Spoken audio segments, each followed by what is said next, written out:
Hello, and welcome to the Sleepy Universe. Tonight, we will listen not to a voice that tells a story, but to the planet itself as it remembers its long sleep. Watch till the end. We are drifting into the great geologic archive, the silent mind of the world, where deep time is not a concept, but a living, breathing memory, stored in the crystalline architecture of stone. Long before the sun cast its first conscious shadow, before the wind had a name or the tide was measured, the earth was already in a state of vast, slow contemplation. This is the memory of my own life, whispered from the core to the crust. The mountains you see are my ancient sighs. The oceans are my tears of creation. And the ground beneath you is a dense, warm tapestry of dreaming rock, always moving, always adjusting, always remembering.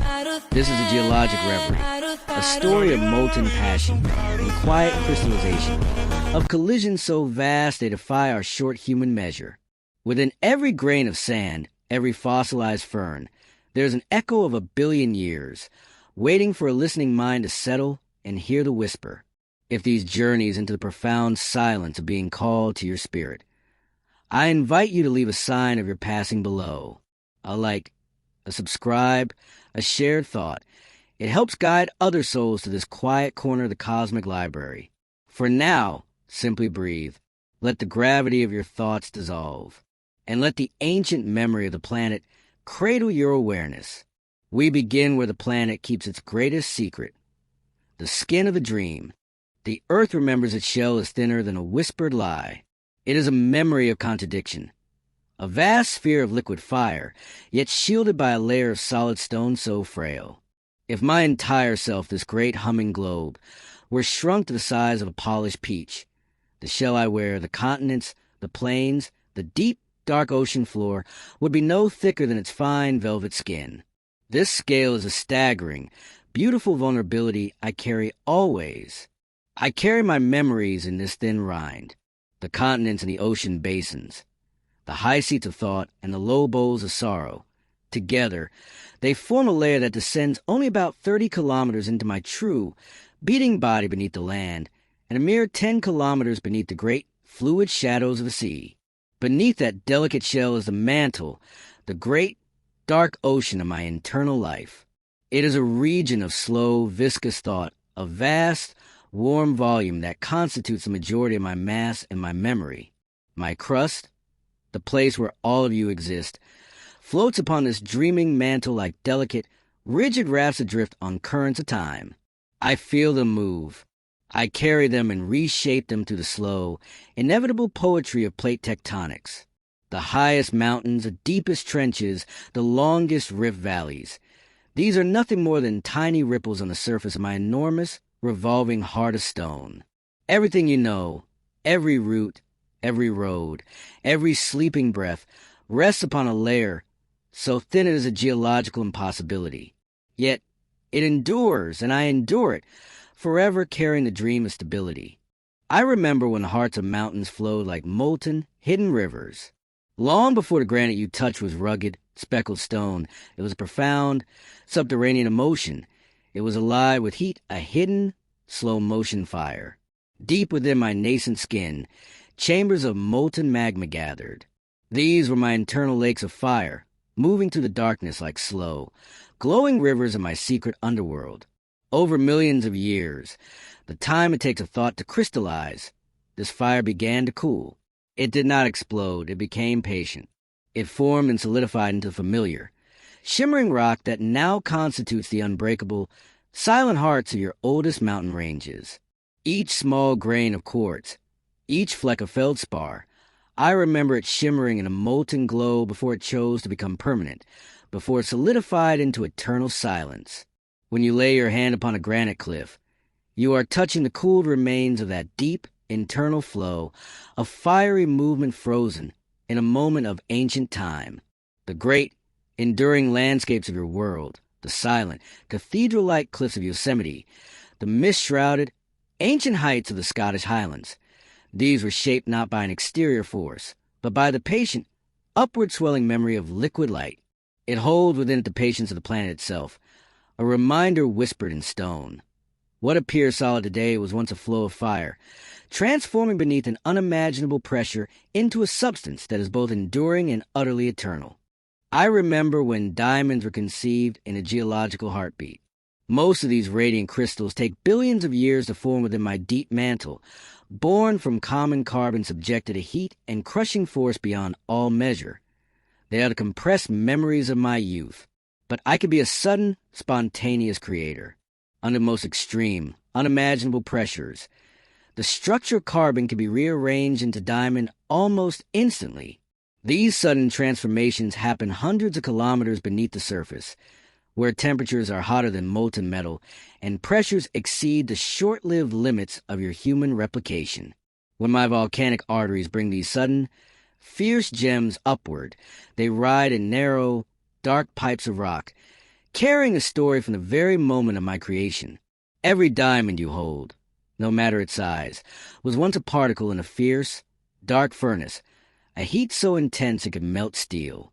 Whether formed slowly through eons of silent waiting or in a sudden, violent geological snap, each crystal captures a moment when ordinary matter became extraordinary.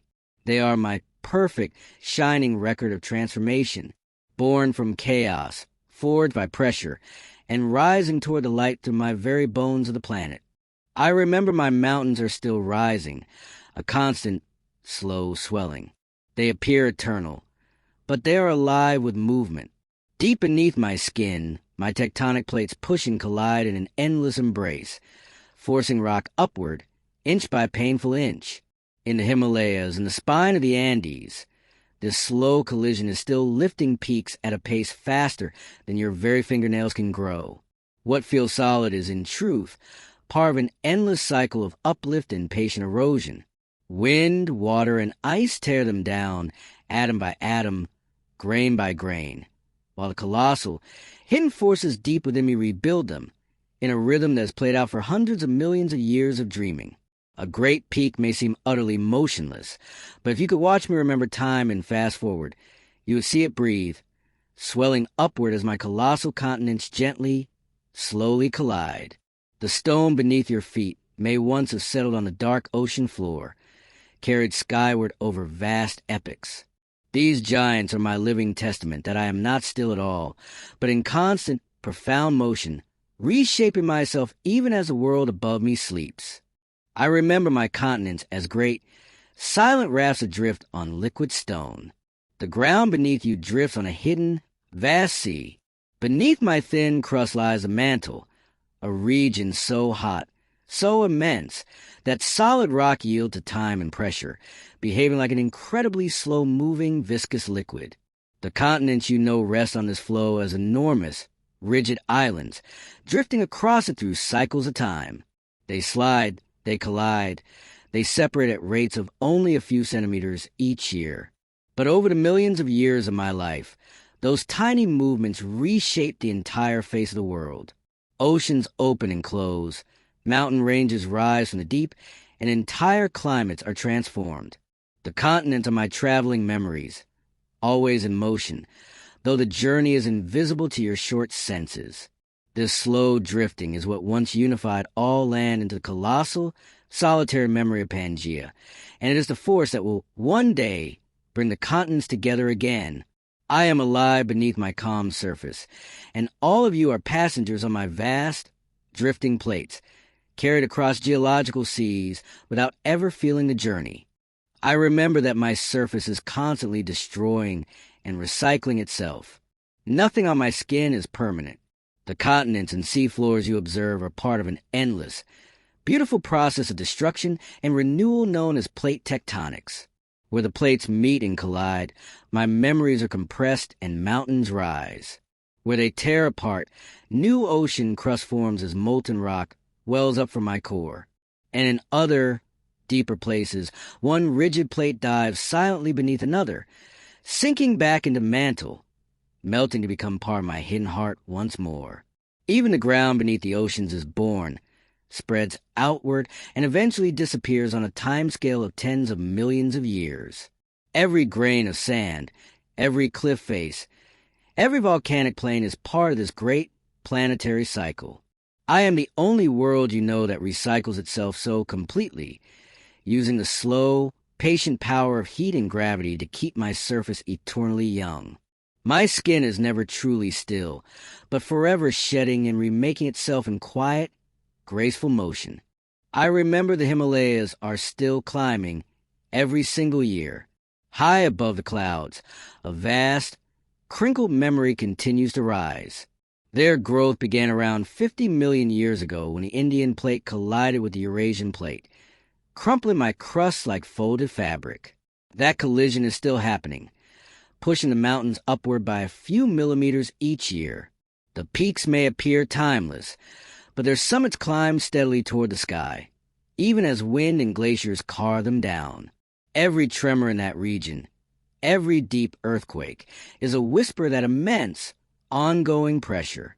These mountains are not relics of the past.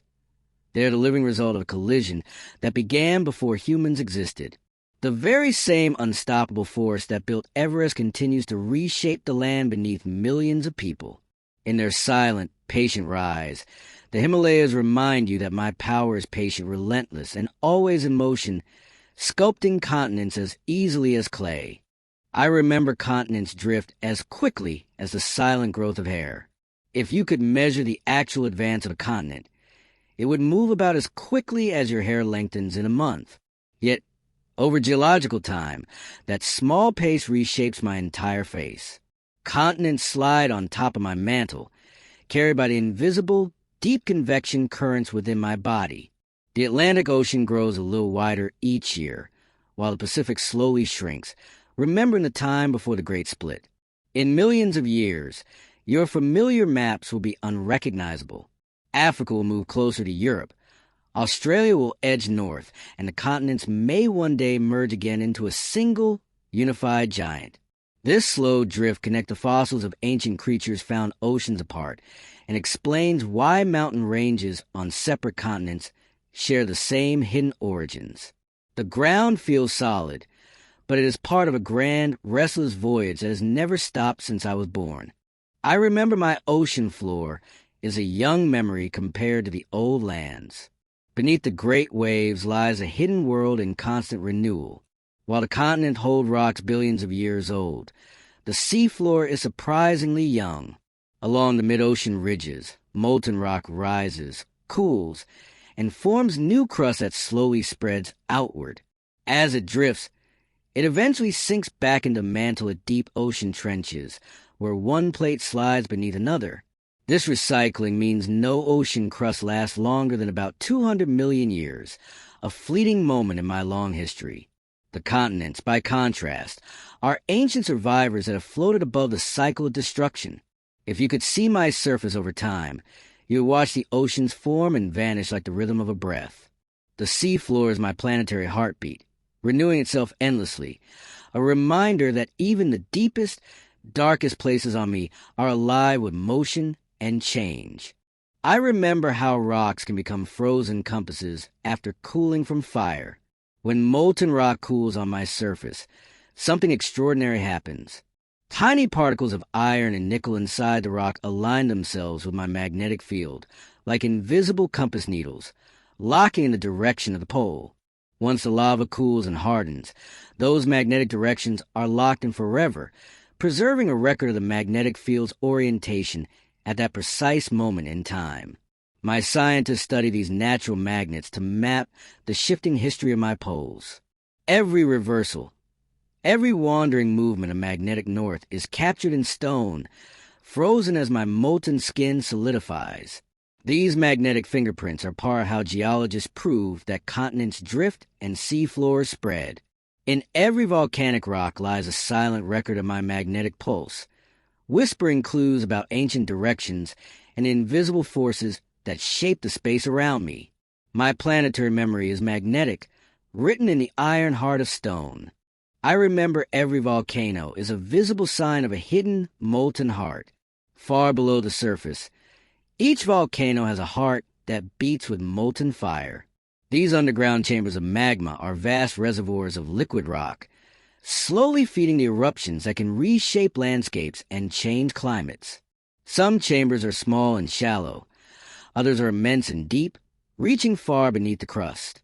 Inside them, Crystals form, gases rise, and pressure builds until the rock above can no longer hold it back. Then, with staggering power, the chamber vents its fury through cracks and vents, pouring lava and ash across the world above. Between eruptions, these reservoirs remain hidden, slowly refilling and evolving. Modern technology allows you to glimpse their shapes using seismic waves, like an ultrasound for the Earth. Each volcano is part of this deep-breathing network, a reminder that beneath calm fields and sleeping mountains, there are vast, glowing worlds of molten stone waiting quietly below. I remember volcanic eruptions that lasted for hundreds of thousands of years. Not all eruptions are sudden, explosive moments in time. Some are patient and relentless, flowing for ages beyond your imagination. When mantle plumes release massive amounts of magma, the result could be a flood basalt, a vast outpouring of lava that continues for hundreds of thousands of years. These eruptions can bury entire regions beneath kilometers of solid rock. The Deccan traps in India and the Siberian traps in Russia are enormous relics of such ancient fire. During their long reign, they release enough gas and heat to alter my climate and change the course of life itself. Standing on one of these hardened lava plains today, it is hard to imagine the molten rivers that once stretched to every horizon. They remind you that sometimes I reshape myself not with explosions, but with a slow, unstoppable rhythm of fire spreading endlessly beneath the open sky. I remember basalt covers the silent foundation of every ocean floor. If you could walk across the bottom of the sea, every step would land on basalt, a dark, heavy rock born of fire. It forms when molten material from a mantle erupts along mid-ocean ridges and cools quickly in contact with cold seawater. The result is a vast, unbroken crust stretching across the ocean basins like my planetary armor. Unlike the lighter, floating rocks of the continents, basalt is rich in iron and magnesium, giving it its deep color and immense weight. Its solid layers continually renew as the seafloor spreads outward, while old sections sink back into the mantle and melt again. Each square inch of the ocean floor has been part of this endless cycle of creation and destruction. Beneath the waves, basalt holds a history of my most patient movements, layer upon layer of cooled magma, forming the quiet foundation of the world's oceans. I remember how the ocean's cold creates pillows of frozen fire. When lava erupts beneath the ocean, it cools so fast that its outer layer hardens instantly while molten rock still pushes from within. This strange process creates rounded shapes that resemble pillows or bubbles stacked upon each other. These smooth, bulbous formations, called pillow lava, can cover entire stretches of the seafloor. Each pillow is a snapshot of fire motion frozen in an instant, showing how molten rock interacts with cold seawater. When my explorers find pillow lava on dry land, it tells them that the area was once deep underwater. The sight of it is eerie and beautiful, as though the stone itself still remembers flowing like liquid before being sealed by the chill of the sea.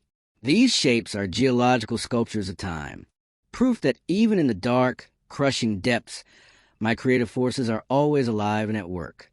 I remember obsidian as molten fire arrested in a single, cold instant. In moment of explosive eruption, lava can cool so rapidly that crystals never form at all. The result is obsidian, a natural glass that gleams with dark beauty. It is smooth, sharp, and reflective, formed when molten rock meets cold air or water and solidifies almost instantly. For thousands of years, humans have prized it for its perfect edges, crafting blades, tools, and ornaments. Yet, behind its mirror-like surface lies a story of extreme change. Molten fire arrested mid-motion, heat transformed into fragility. Obsidian breaks easily, but along the break, it reveals stunning curved patterns called conchoidal fractures, as if each fracture remembers the flow of the original lava. This glassy rock stands as one of my most dramatic contrasts, born in violence, yet perfectly still, fragile yet ageless. A piece of fire caught forever in the stillness of stone. I remember bubbles of my ancient atmosphere, preserved within the stone. Trapped within the tiniest hollows of rock, my scientists have discovered microscopic bubbles of air that have survived for millions of years. These preserved pockets are like time capsules, sealing the chemical signature of the atmosphere from ages long past. By studying them, researchers can learn what gases once filled my skies, how much oxygen existed, how much carbon dioxide warmed my surface, and how volcanic activity or life itself changed the delicate balance. Some of these bubbles formed in cooling lava, others within sediments or ice. Each one contains an echo of an ancient breath, a ghost of the air that once surrounded early forests, giant reptiles, or even the first life to breathe. To hold such a rock is to hold a fragment of a vanished sky, a delicate record of the ever-changing air that connects all living things across my long history. I remember mountains higher than Everest hidden beneath the silent sea. Far below the surface of the oceans lie mountain ranges that dwarf the world's highest visible peaks. Along the mid-ocean ridges, immense chains of volcanic mountains stretch for tens of thousands of kilometers, rising higher from their base to their crest than Everest does above sea level. These submarine ranges are mostly unseen, shrouded in darkness and immense pressure, yet they are among my most active regions. Lava continually emerges from fissures, building new peaks and valleys in slow, steady motion. The tallest of these hidden giants, such as Mauna Kea, when measured from its base beneath the sea, surpasses even the great Himalayan summits. They are reminders that much of my beauty and grandeur lies unseen beneath the waves. Vast, silent kingdoms of rock that grow and shift in darkness, shaping the world from below without a single glimpse of the sun. I remember my deepest point is nearly as far below as your planes fly high. At the heart of the Pacific Ocean lies the Mariana Trench, a chasm so deep that if Mount Everest were dropped into it, the peak would still be submerged by more than a mile of water. The trench's deepest known point, the Challenger Deep, reaches nearly 7 miles beneath the surface, almost the same distance as passenger planes travel above me. Down there, the pressure is immense, crushing enough to flatten steel. Yet, even in that darkness, life endures. Strange organisms glow in the black water, thriving among mineral-rich sediments. The trench marks a subduction zone where one tectonic plate slips beneath another and sinks back into the mantle. It is not just the lowest point on Earth, but one of my great engines of renewal. It reminds you how small the visible world is compared to the vastness hidden below. I remember humming with micro-earthquakes you can never feel. Even when the ground seems utterly still, it is vibrating with the faint murmurs of constant motion. Across the planet, thousands of tiny quakes ripple through the crust each day, too small for humans to detect. These micro-earthquakes release little bursts of energy as I adjust to stresses deep below. Scientists use sensitive instruments to record these whispers, creating detailed maps of shifting faults and hidden magma flows. Together they form a background hum that never ceases, the quiet pulse of a living planet. This ceaseless trembling tells geologists where faults are creeping, where pressure is building, and where volcanic systems are stirring.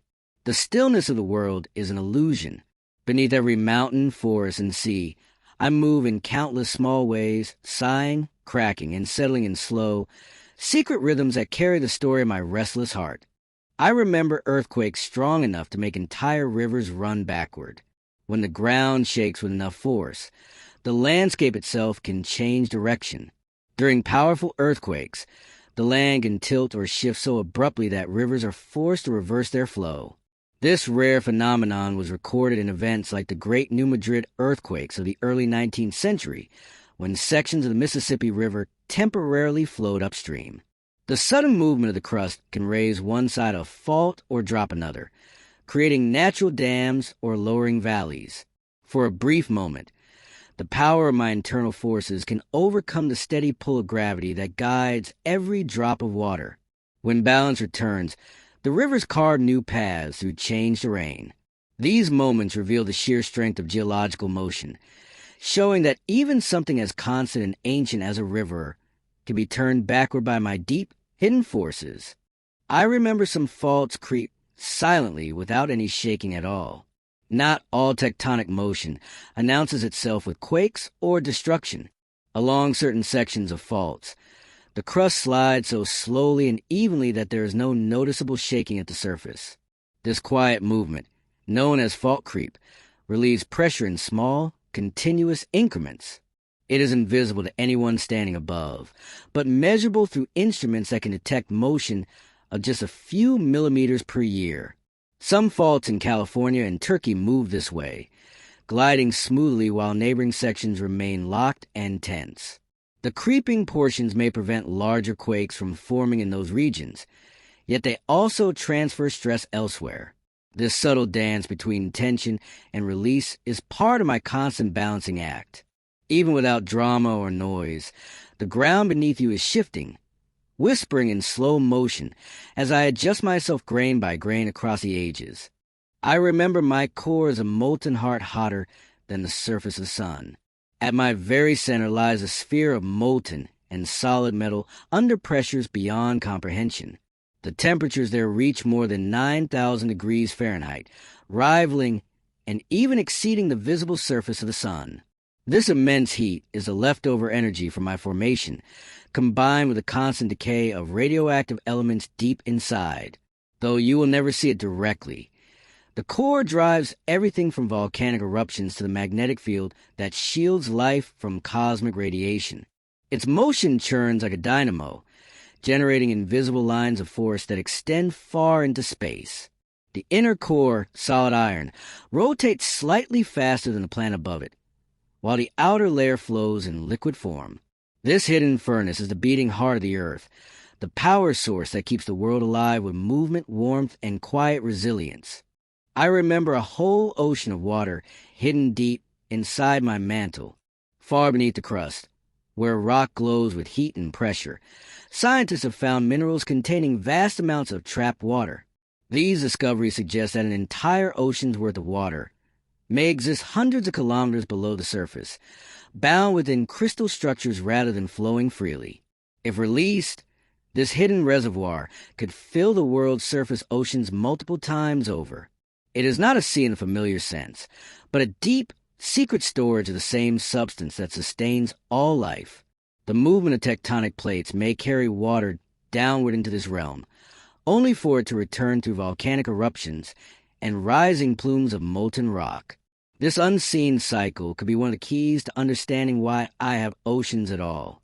Even in the deepest stone, water finds a way to endure, waiting patiently inside my mantle for eons. I remember crystals that grew larger than a person inside my underground caves. In the quiet darkness beneath the deserts of northern Mexico lies a cathedral of crystal. The cave of the crystals, buried deep within a silver mine, holds translucent gypsum blades stretching more than 30 feet long. Each one took hundreds of thousands of years to grow in perfect stillness, nourished by hot, mineral-rich water that once filled the chamber. When the water drained away, the crystals remained, gleaming like frozen moonlight in the humid air. Entering the cave is like stepping into another world, one built not of rock and fire, but of slow, delicate perfection. The conditions required to create such formations are almost impossibly rare, balanced between heat, saturation, and time. These enormous crystals remind you that even the hardest materials on Earth can move and change, given patience enough. They are my most beautiful expression of stillness, shaped by time. I remember salt domes piercing through rock like slow-motion explosions. In regions where thick layers of ancient salt lie buried beneath heavier rock, a strange and powerful phenomenon can occur. Over millions of years, the salt begins to flow upward, pushed by pressure from surrounding layers. Although solid, salt behaves like a viscous fluid under great stress. It rises to the rock above, bending and breaking it, creating dome-shaped structures that can reach kilometers in height. These salt domes sometimes trap oil and gas, forming reservoirs that have shaped entire industries. From above, they appear as gentle swells in the landscape, but beneath the surface, they are vast pillars of slow movement, reshaping the earth in silence. Each one tells a story of ancient seas that evaporated long ago, leaving behind minerals that continue to climb skyward. Proof that even solid ground is capable of flowing like a patient, unstoppable tide. I remember petrified what is actually a memory made of quartz, atom by atom. What looks like a fallen tree turned to stone is something far stranger and more delicate. When a tree is buried by volcanic ash or sediment, minerals carried by groundwater seep into its cells. Over thousands of years, each tiny structural wood is replaced molecule by molecule with quartz, preserving every ring, knot, and fiber in perfect detail. The result is a fossil that still looks like wood, but feels cold and heavy to the touch. Sometimes trace elements colored in hues of red, yellow, or green, painting a natural artwork within its grain. Holding a piece of petrified wood is like holding a memory made solid, a living thing transformed into crystal by the patience of time. It is nature's way of saying that nothing truly disappears. It only changes form, keeping the story of life locked within stone. I remember coal began as vast ancient forests trapped in swampy worlds. Long before humans walked my surface, vast tropical forests covered much of the land. When these forests died, their fallen trunks and leaves sank into oxygen-poor swamps where decay slowed to a crawl. Layer upon layer of plant matter built up, pressing down under its own weight. Over millions of years, heat and pressure transformed that buried organic material into coal, a dense rock made of concentrated carbon. Within every piece of it lies the energy of sunlight captured by plants from a prehistoric sky. Burning coal releases that ancient sunlight once more, a ghostly return of energy stored for eons. The process that created it tells a story of transformation, where life became stone and sunlight became fuel.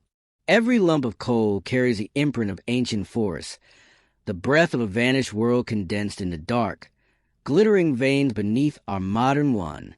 I remember oil comes from the buried remains of ancient, microscopic life. Long before dinosaurs roamed the land, my oceans were filled with microscopic life, primarily plankton. When those tiny organisms died, they sank to the seafloor and mixed with mud, forming thick layers of organic sediment. Over millions of years, the weight of the ocean pressed them deeper, heating and compressing them until their carbon-rich remains transformed into liquid hydrocarbons. Trapped within porous rock, these ancient molecules became the oil that powers modern civilization. Every drop you burn once drifted through a primordial sea, gathering sunlight through the simplest forms of life. In a way, the energy that fuels your world is the sunlight of Earth's deep past, stored beneath kilometers of stone. The story of oil is not only one of geology, but of biology, chemistry, and time, woven together in the quiet darkness below the surface, waiting for discovery. I remember every grain of sand tells the final story of a vanished mountain. Each tiny grain of sand once belonged to something far greater. Long before it rested on a beach or desert, it was part of a towering mountain or an ancient bedrock plain. Over millions of years, wind, water, and ice ground that rock down to its smallest possible pieces, carrying them across rivers and seas. A single grain might have tumbled through glaciers, flowed down canyons, or drifted across oceans before coming to rest. Under a microscope, its shape and composition reveal the kind of rock it came from and the long journey it took. Some grains still shine with fragments of quartz from ancient continents. Others are volcanic shards from fiery eruptions long past. Every handful of sand is a storybook of time, a collection of broken worlds reduced to glittering fragments that will one day be pressed back into stone and start the cycle again. I remember desert sand can sing with a low, musical, resonant note.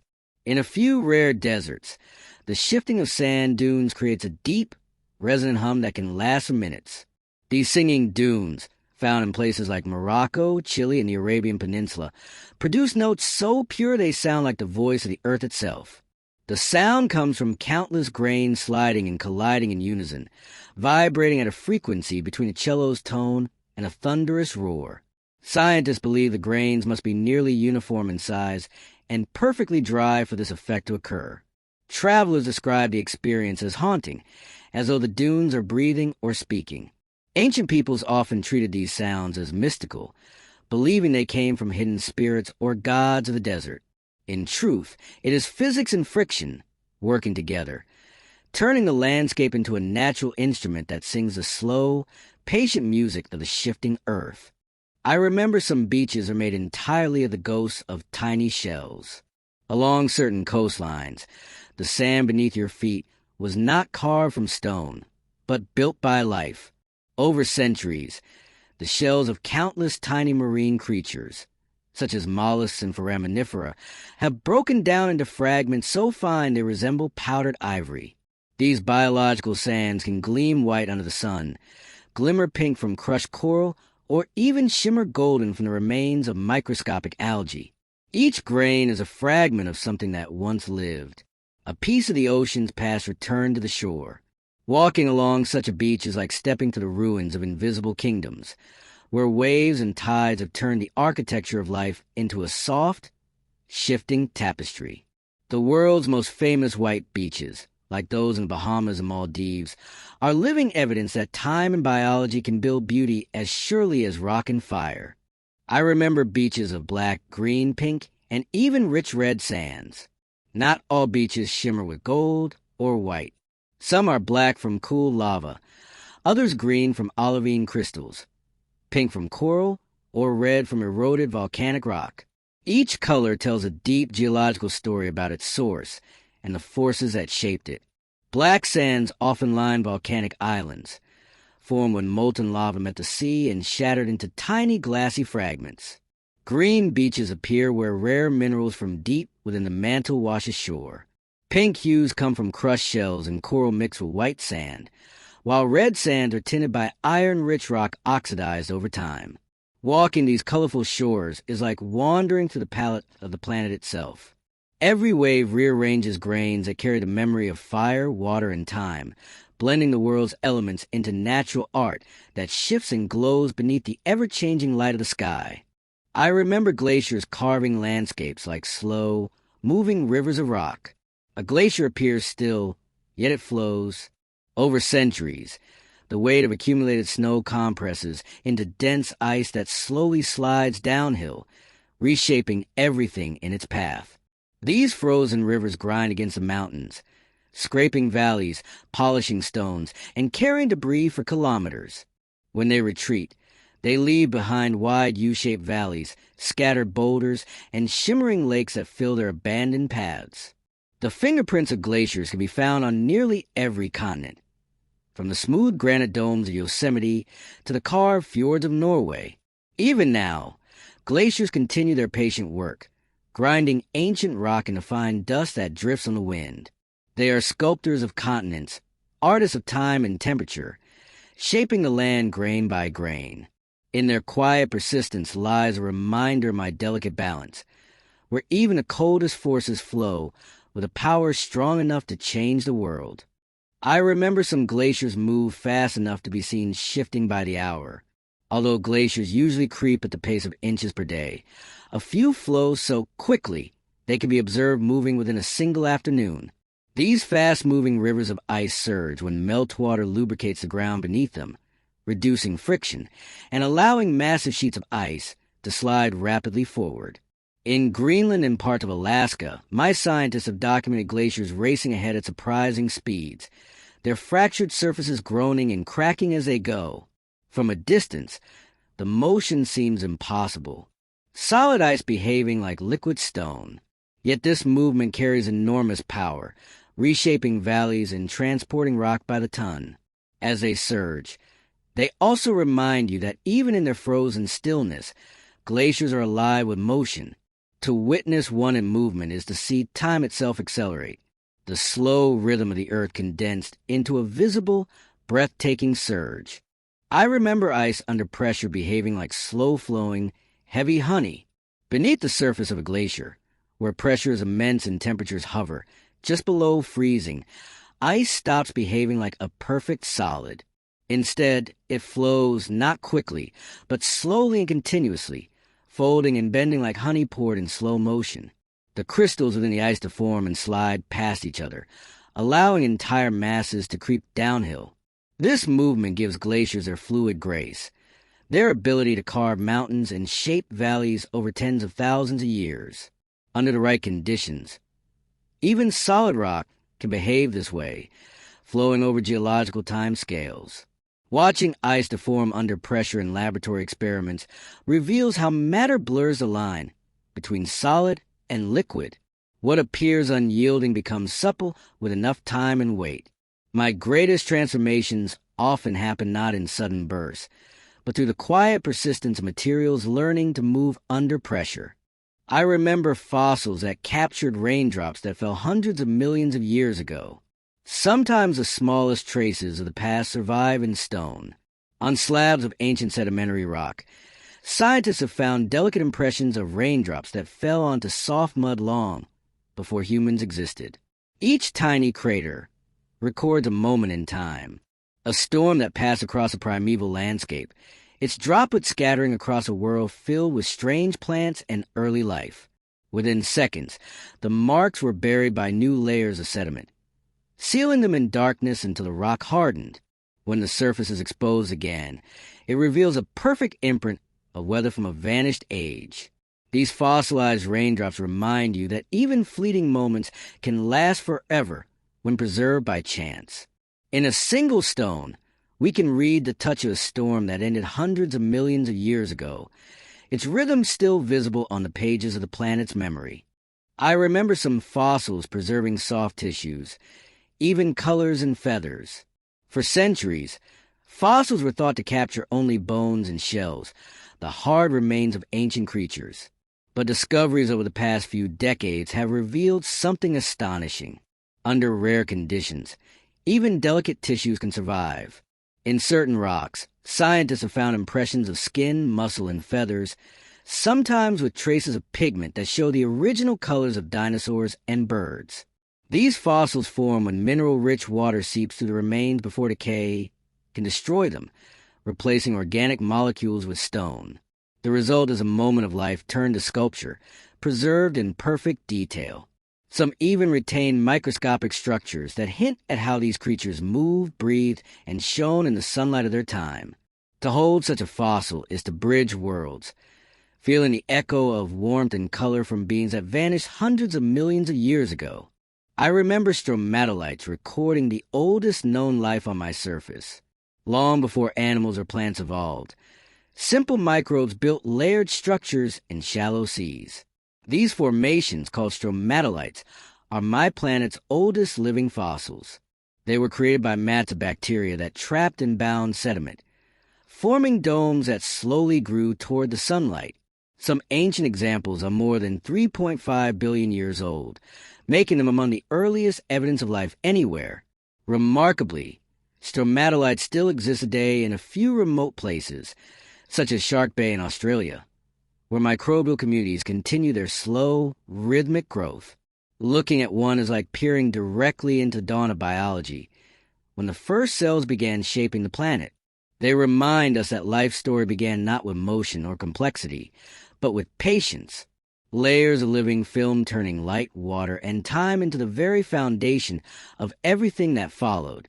I remember a time when I turned completely white during a global deep freeze.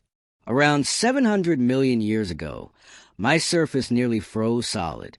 Ice stretched from pole to equator, sealing the oceans under kilometers of frozen crust and reflecting sunlight back into space.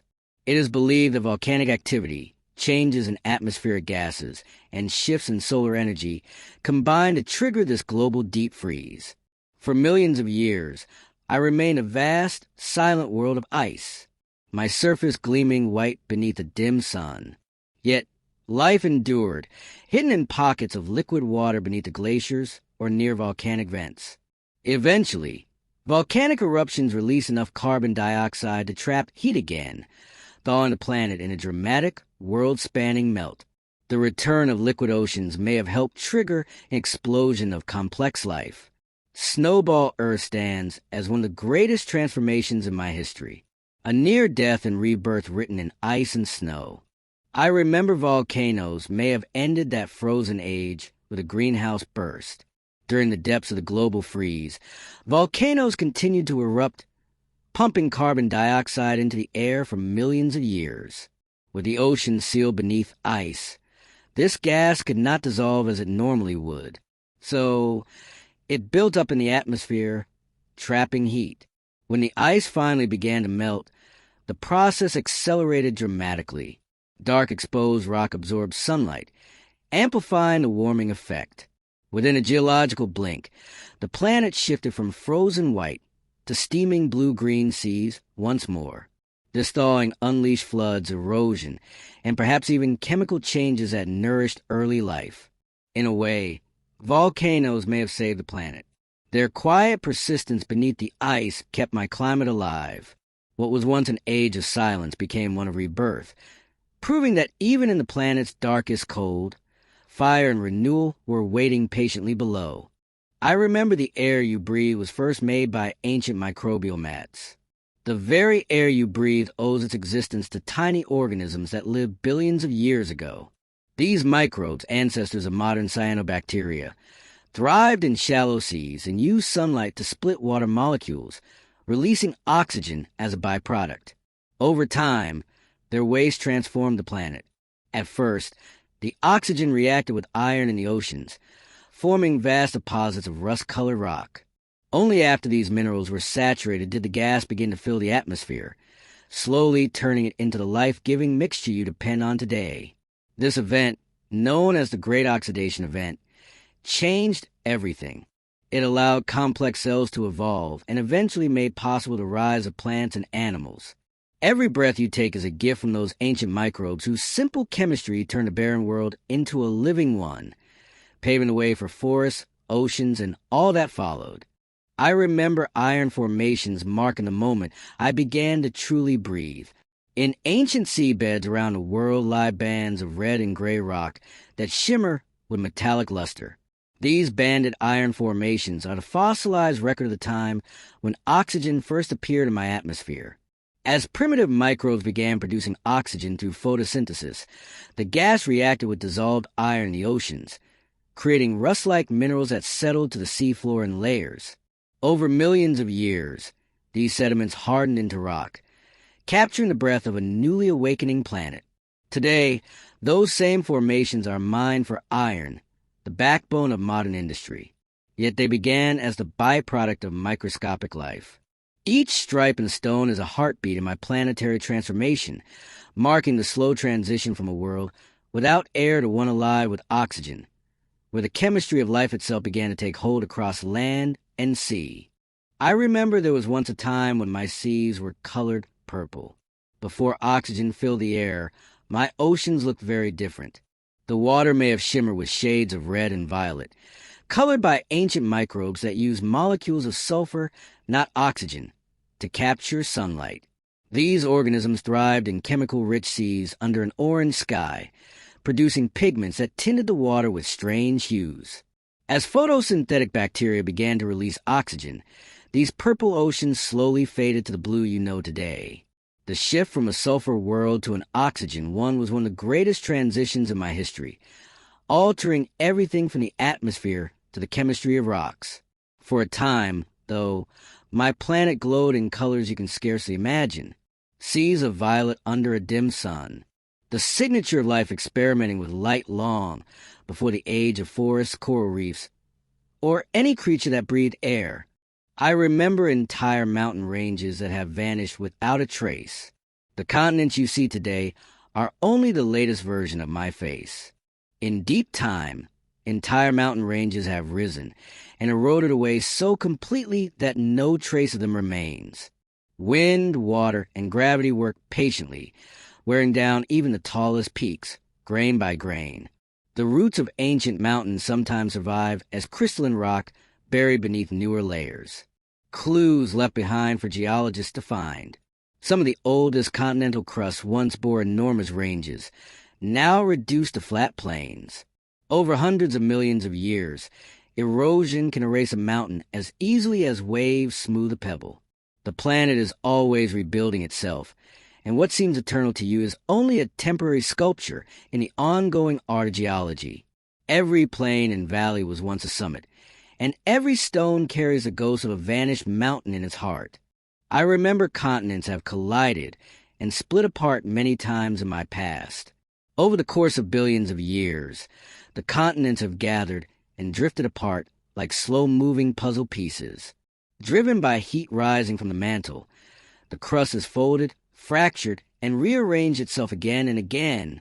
Each collision built new mountains. Each separation open new oceans. This process, known as the supercontinent cycle, has repeated at least half a dozen times. When continents collide, rocks are buried deep and reborn through heat and pressure. When they separate, new crust forms, carrying ancient fragments of lost worlds. The scars of these migrations are visible in matching fossils and rock patterns found on opposite sides of modern oceans. The land beneath your feet is not fixed, but part of a restless dance that never ends.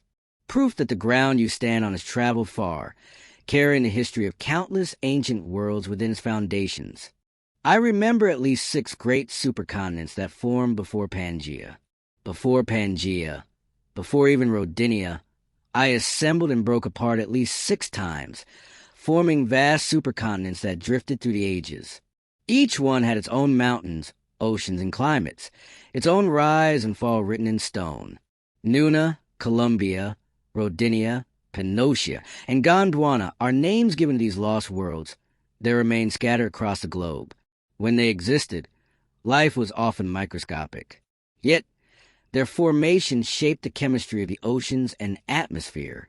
Each breakup and reunion altered the course of evolution, stirring the climate and shifting the deep currents of the planet. The continents you know are pieces of those ancient giants, survivors of a cycle that spans billions of years.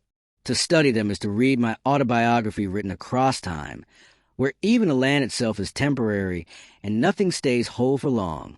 I remember Pangea as the most recent of my colossal land memories. About 250 million years ago, nearly all land on Earth gathered into a single vast supercontinent surrounded by a global ocean. This colossal landmass, called Pangea, stretched from pole to pole, connecting regions that are now continents apart. Its interior was harsh and dry, far from the sea's moderating influence, while its coast teemed with early reptiles and forests. Over tens of millions of years, heat beneath the crust built pressure until cracks appeared, splitting the land apart. The Atlantic Ocean opened and the continents began drifting toward their modern positions. Fossils of identical plants and animals found on opposite sides of the ocean are silent witnesses to that ancient unity. Pangea's breakup shaped modern geography and climate, setting the stage for everything that followed. It was not the first supercontinent, nor will it be the last. Only one chapter in my endless drift. I remember the next supercontinent may already be forming under the Pacific. Far beneath the waves, the slow movements of the tectonic plates are setting the stage for the next great rearrangement of my surface. Scientists predict that in 200 to 300 million years, the continents may once again converge into a new supercontinent. Some models suggest the Pacific Ocean will close as Asia and the Americas move together, forming a landmass sometimes called Amasia. Others imagine the Atlantic closing instead, drawing Europe and the Americas toward each other. Though the outcome is uncertain, the process is inevitable. The same invisible currents that tore Pangea apart are still at work, shifting continents inch by inch. To imagine the world that far ahead is to realize how temporary your maps truly are. The Earth is always remaking itself. And somewhere deep below, the first motions of the next supercontinent have already begun. I remember Australia drifting north toward Asia every single year. Far beneath the continent of Australia, the tectonic plate that carries it is slowly gliding northward at a pace of a few centimeters each year. Over millions of years, this gentle motion adds up to thousands of kilometers. Eventually, Australia will collide with the islands of Southeast Asia, raising new mountains and reshaping coastlines. Satellite measurements already track its yearly drift with astonishing precision. The motion is powered by deep convection currents in the mantle, where heat from my core moves vast sheets of rock as if they were rafts on a molten sea. Though the movement is imperceptible to you, it changes maps, climates, and even ecosystems. Coral reefs grow where land once lay. Deserts inch toward the tropics. And someday new mountain ranges will rise between the two regions. The continent's slow voyage north is one of the most graceful migrations on Earth. I remember Africa may one day split into two separate new continents. Deep within East Africa, A great rift stretches for thousands of kilometers, marking the place where the continent is slowly tearing apart.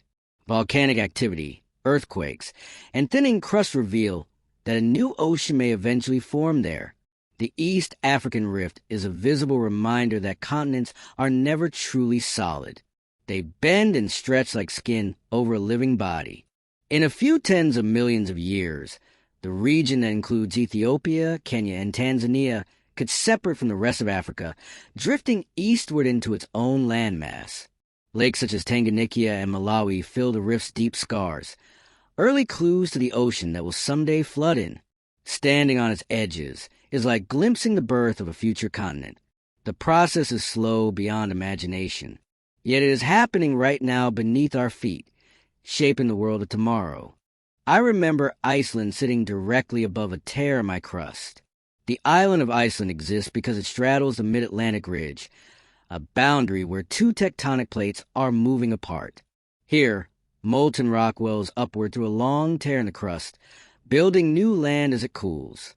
The entire island is a crossroad of fire and ice, with glaciers resting beside active volcanoes. Hot springs, geysers, and lava fields testify to the restless energy below. Every few years, eruptions remind residents that their homeland is still under construction. The island's unique position makes it one of the few places where this boundary rises above sea level, allowing scientists to study the raw mechanics of plate tectonics in plain view. Iceland is a living experiment of creation, a place where the earth quite literally grows before your eyes, balancing on the edge between the frozen North Atlantic and the molten heart of the planet. I remember the Hawaiian Islands are a moving chain built by a stationary hotspot. In the middle of the Pacific Ocean, a plume of molten rock rises from deep within the mantle, punching through the crust to create volcanoes. As the Pacific plate drifts slowly northwestward, each new eruption forms an island that eventually moves away from the hot spot, allowing another to take its place. This process has created a long chain of islands and undersea mountains stretching thousands of kilometers across the ocean floor. The youngest island, Hawaii, still glows with active lava flows, while the oldest islands, far to the northwest, have eroded into low atolls. By tracing this chain, scientists can map the movement of the Pacific Plate over millions of years. The hot spot itself stays fixed while the surface glides above it, leaving a dotted record of time and motion. Each island is a chapter in an ongoing story of creation written in molten stone. I remember Yellowstone hides one of the largest volcanic systems on my surface. Beneath the forests and geysers of Yellowstone lies an immense reservoir of magma, large enough to fuel one of the most powerful volcanic systems ever discovered. The park's steaming vents, bubbling pools, and dramatic eruptions of boiling water are surface clues to the heat below. Scientists monitor the region closely, mapping the hidden chambers that stretch for dozens of kilometers beneath the crust. Although it is not expected to erupt anytime soon, its past explosions reshaped much of North America, scattering ash across entire continents. Today, the region breathes through its geysers, releasing pressure in spectacular bursts that remind you of its inner fire. Yellowstone is both a sanctuary of beauty and a window into the restless nature of the planet, where even beneath tranquil landscapes, ancient forces of heat and pressure continue to shape the earth in silence. I remember supervolcanoes that could alter my climate for centuries. When ordinary volcanoes erupt, they affect local weather for a few seasons. When supervolcanoes erupt, they can transform the entire planet. These titanic explosions release thousands of cubic kilometers of ash and gas into the atmosphere, blocking sunlight and cooling the globe for decades or even centuries.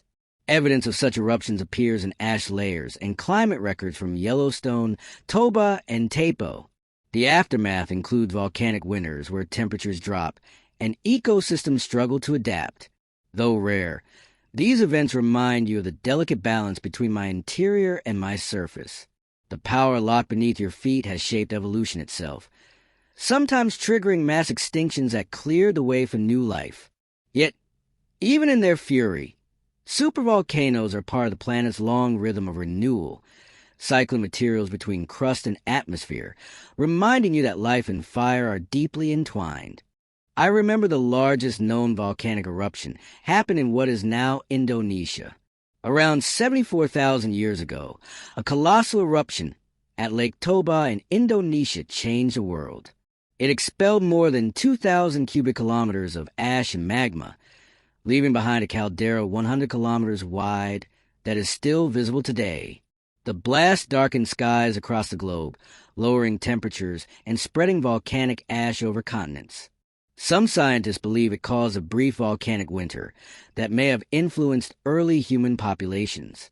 Even after the eruption ended, volcanic gases lingered in the atmosphere, tinting sunsets and cooling the planet for years. The event was so vast that it dwarfs any eruption in recorded history. Today, the tranquil lake that fills the caldera seems peaceful, but beneath its calm waters lies one of my most powerful scars. A reminder that my greatest moments of creation often come wrapped in destruction. I remember some eruptions, leaving ash that still circles the globe today. Fine volcanic ash can drift in the upper atmosphere for years, carried by winds that circle the planet. Particles from major eruptions such as Mount Pinatubo in the Philippines or Krakatoa in Indonesia have been detected long after the explosions ended. These microscopic fragments scatter sunlight, producing brilliant red sunsets and slightly cooling global temperatures. High above the weather, they form thin veils that reflect light in ways that painters once captured after historic eruptions. Some layers of airborne ash even return to Earth centuries later, discovered in ice cores and ocean sediments. Every eruption, no matter how remote, connects to the atmosphere that wraps the entire planet. The air you breathe today carries traces of eruption from distant ages, a delicate reminder that even the calmest sky holds echoes of the Earth's fiery breath.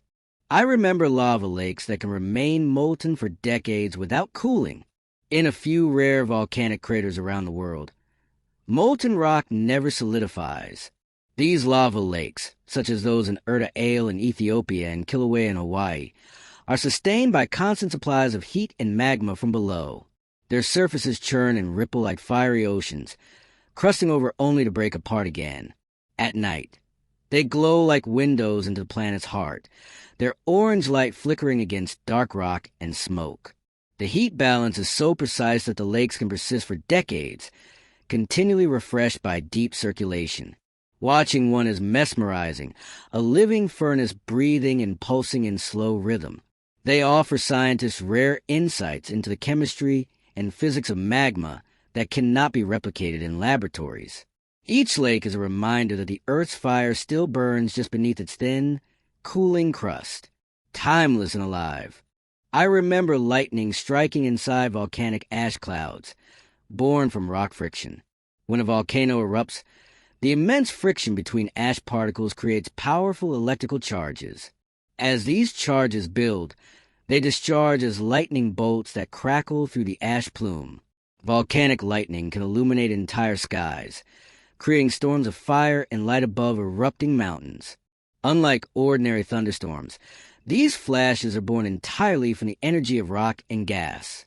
Photographs capture branching bolts arcing through columns of black smoke, each strike lasting only a heartbeat, but carrying immense power.